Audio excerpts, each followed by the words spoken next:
Hey everybody, Ben here. Thanks for being here. Thanks for showing up for yourself each and every day. Gonna ring some bells here to connect. It might be a little loud, so you may want to turn your volume down. If it resonates, feel free to like or comment. If it doesn't, don't make it fit.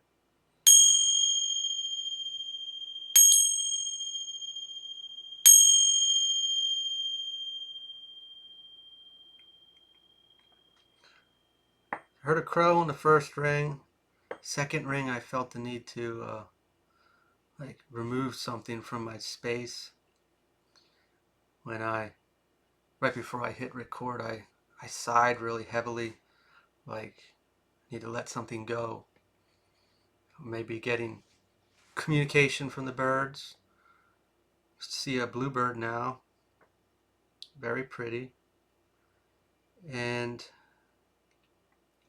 I don't know what animal it is yet, but it's digging for something. There was grasses, and it was getting down to the soil. Looks like bugs now, like grubs, if we will. Uh, Almost look at this as, you know, something buried underneath the surface. Something. If we look at turf in general, that is a very thick, uh, interwoven. Could also look at this as skin as well. A very thick protective cover from underneath it. If it's not there, and if there's no grass and it's just dirt and it rains a lot, it's going to be really soupy. It's going to be a mess. It's going to be, uh, and it's going to run everywhere. You know, the grass keeps erosion. So how did this start? We have to, something needs released, and maybe we're digging at it, or maybe we haven't yet. And we've built and it's giving this feeling of like cancer. Okay, so we got, a parasite in us, and we create this shell around it like a tumor, and we lock it in there. We lock it away so it doesn't spread or create poison. If we stick something in it, then it opens it up to our system and spreads everywhere. If we're digging at it, think of a scab and we're picking at it, then we start to bleed. Maybe we don't want to, or maybe something is picking at it a bit, and we try to heal it right away. We try to cover it up. We don't want to experience that. And uh, that means we're still carrying it for a while. It's a wound, a trigger, a weakness of some place that maybe we don't want to deal with, or maybe we need to deal with it. Maybe it's been holding us back more than we know. Why are we rejecting it? Are we afraid of it getting soupy and muddy? If we remove that grass, the scab of it oozing, it's spreading everywhere else in our experience. So we just suppress it. We make it go away somehow.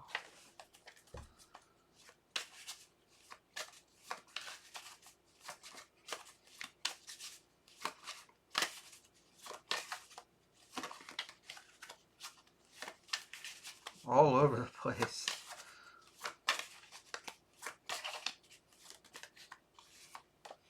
We got Six of Cups reversed. Release. We have to let it go. Whatever it is, we have to see it. It's giving this a feeling of identity. It helps us identify.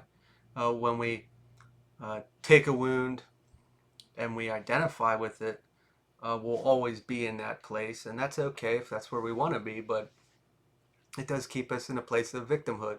Yes, horrible things have happened to us, or bad experiences, and I'm not writing what took place, but we are, when we carry those things, whatever they may be, we're allowing it to identify, and we're still giving it energy. The best analogy is this. Let's say I got in a fight and someone punched me in the face, and that bruised me physically. You could see the wound. Well, maybe in a couple weeks it healed, but I was still upset about that.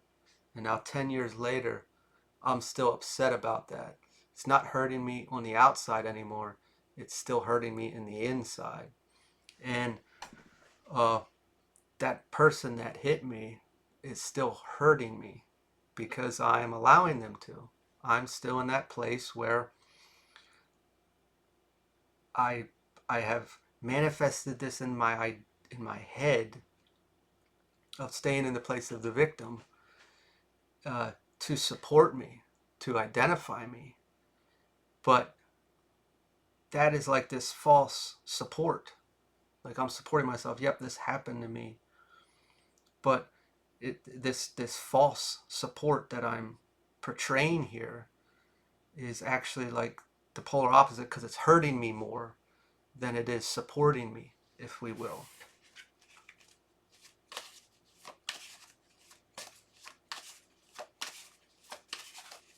Now, I'm all about self-identity and being who we truly are, and I support anybody doing whatever they do to feel however they want with who they are. But this isn't who we are. This is a wound, and it's doing more damage than this supporting identity. A Two of Swords reversed. Truth seeker. Digging into it, and a lot of the times with pain and suffering and wounding, it's a wound that we're gonna carry, we're gonna feel, we're gonna be. Maybe we don't even know what they are sometimes, and maybe one wound is a symptom for a deeper seated wound. It has manifested into a new behavior to protect or cover up this other wound that we have. And say we work on that and we clear that out, and now we see this other monster in here that has been making decisions for our whole life and we didn't know it. But now we can start to see, excuse me, and it is uncomfortable, of course, to go in here, but we can also put puzzle pieces together, and a lot of things start to make sense of why I did this, or this held me back. And if this wasn't in here and I was behaving this way, who would have I been then? This transfer of identity, of leaving this place of uh, this victim state of whatever wound this is. We can call it that, or we can just look at it as the wound, and we can really look at how many decisions or experiences or pain that we experience through life all reflects back to this wound that we may not even have known. It may have been masked or covered up with this symptom wound, if we will, this manifested behavior that, excuse me, has held us back.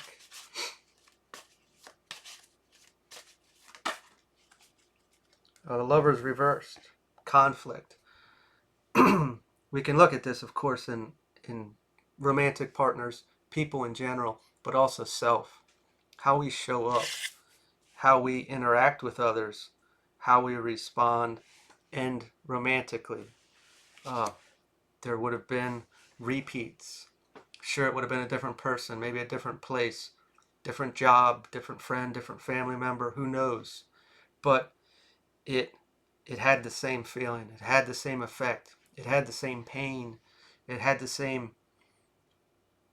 facade, if we will. Excuse me. But it was always somebody different.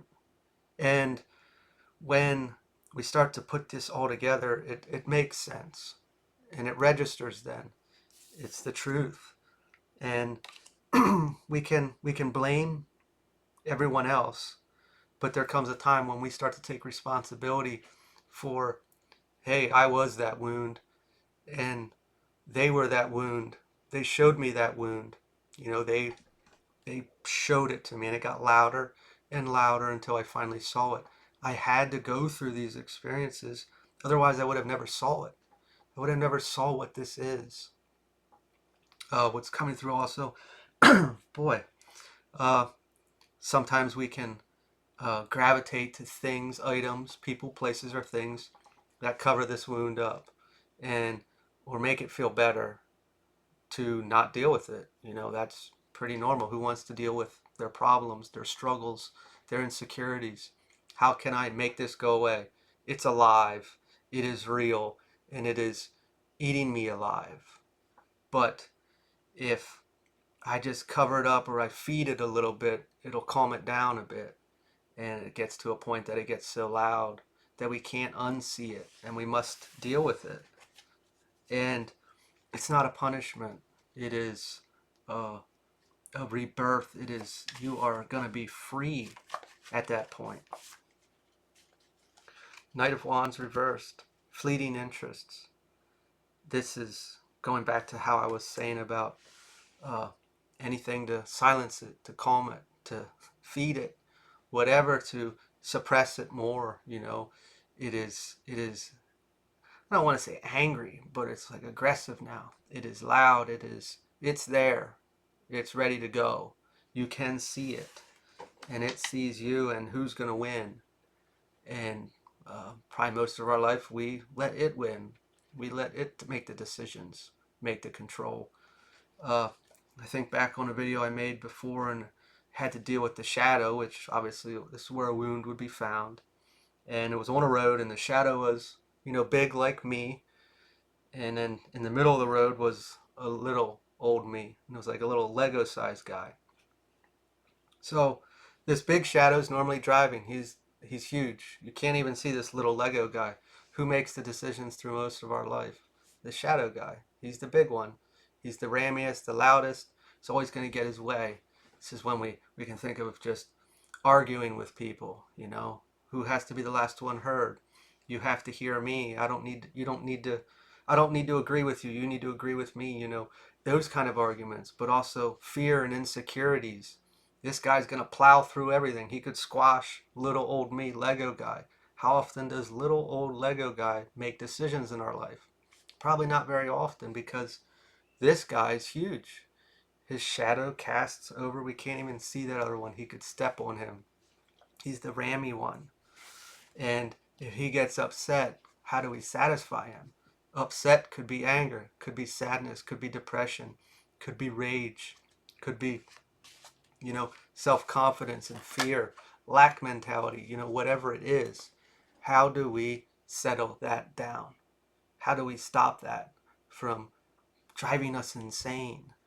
And that's who's mostly in charge in most people, most of our experiences. Uh, it's really angry now. It can't be satisfied. It is, it's time. Nine of Pentacles, self-sufficiency. We can look at this in the very general sense of providing for ourselves. But at first it came through as external validation, however that may be. External acceptance. Sure, this could be with friends, family, romantic partners, that I need you to, and not like we're demanding it, but internally to feed this, we need some sort of behavior. You need to word things differently so they don't touch my monster. You need to talk me up so I feel good about myself, because I don't feel good about myself. Removing this need for this external acceptance or validation that, okay, I'm not living or I'm not behaving for, which this isn't in a malicious way. This is just healthy living. I'm not moving. I'm not going to, my actions, my behaviors aren't deemed on the external, whether for positive acceptance or to feed this negative thing inside of me. I'm not seeking you to placate my emotions. I'm going to do this in here now. I'm going to fix this. I'm going to deal with this. And by healing this and moving through this, you'll see how relationships, life in general, will massively change. We won't be attracting these people that heighten a wound anymore, because we aren't in this place of being the wound anymore. That's a very empowering place to be. It's a very healthy place to be. It is life-changing. And if all of our life we've felt this way or experienced this, we are going to be in for a ride, because we don't know what life is like. Ten of Pentacles, family abundance. Naturally, I just want to say something about naturally. I feel like I say naturally too much, but it's just natural. naturally, when we get to this place and we start to do all these things inside, and then this guy isn't as big, and little old me is the same size, and we can look each other in the eye, and we're balanced. Excuse me. We are in a place of uh, acceptance. We see it, we know it, we know who it is, what it wants, and what's going on. And now we can choose too. It's not this overpowering experience. It is balance, yin and yang, black and white, if we will. It is uh, using both sides to propel us forward into whatever life experience, romantic or platonic, business, personal. It is a new world, a new day, and what is it? A new dawn, something like that. If this resonated, feel free to like, comment, share, subscribe. Wish you all the best and take care.